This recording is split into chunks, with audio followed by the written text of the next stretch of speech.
ఇందాకల video మాట్లాడాను, మీరు కూడా ఖచ్చితంగా వీడియో చూడండి, ఇది కూడా చూడండి. కొన్ని రెండు రిఫరెన్స్లు మీతో మాట్లాడతాను. మానవుడు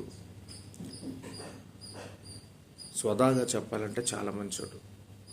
ఆది కాండం నుంచి మీరు చూస్తే అవ్వ అంటే ఆదాము అవ్వని చూస్తే వాళ్ళు చక్కగా ఉన్నారు. వారి మధ్యకి ఒక మనిషి వచ్చాడు, సాతానుగాడు. పాడుబట్టే వాళ్ళు పాడైపోయారు. ఈరోజు నీ విషయంలో కూడా నువ్వు మంచోడివే. ఎదుటివారి మాటలు విని చెడిపోక, ఎదుటివారు ఏదో చేస్తున్నారని అలా నువ్వు వెళ్ళక, అలా చేయక, ఎదుటివారు సిగరెట్గా కాలుస్తున్నాడని నువ్వు కాల్చక, మందు తాగుతున్నాడని తాక్క, పాపం పరిగెడుతున్నాడని నువ్వు పరిగెట్టక, ఇంకా ఎన్నో చెప్పాలి.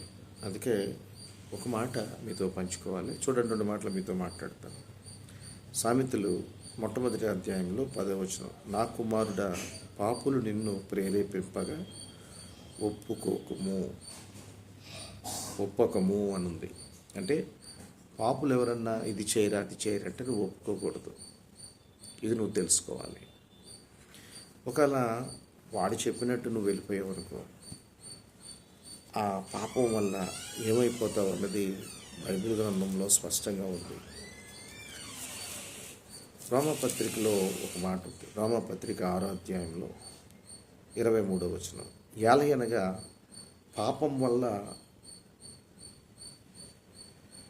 వల్ల వచ్చే జీతం మరణం, అయితే దేవుని కృపావరము మన ప్రభు అయిన యేసుక్రీస్తు నందు నిత్య జీవం. అంటే పాపం వల్ల వచ్చేది మరణం. అంటే నువ్వు అక్కడ ఆ మనుషుడు నిన్ను ప్రేరేపిస్తే దానికి ఫాలో అయిపోతే, ఆ పాపంలో నువ్వు చిక్కిపోతే నీకు మరణం.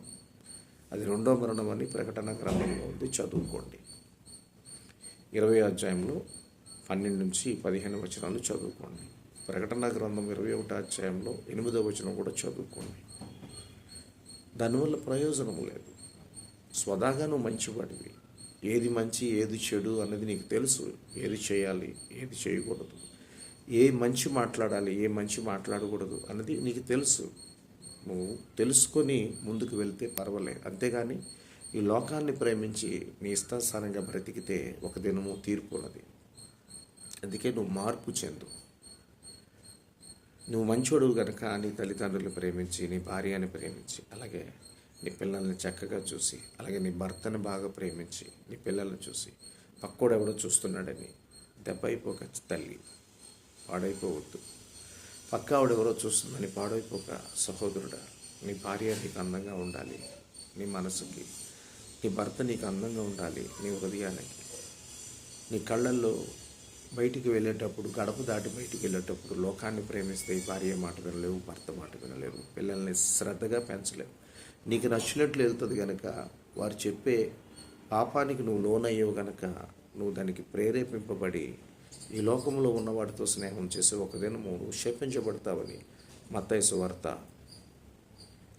25వ అధ్యాయం 41వ వచనం చెప్తుంది. వాడుకున్నది అగ్నిగుండం, నువ్వు శపించబడి వాడితో వెళ్ళిపోతావు. దయచేసి ఆ నిత్య అగ్ని ఆ నరకం తప్పించబడాలి అంటే పాపానికి నువ్వు ఒప్పుకోవద్దు. ఎవరు నిన్ను ప్రేరేపించినా ఒప్పుకోవడానికి వీల్లేదు.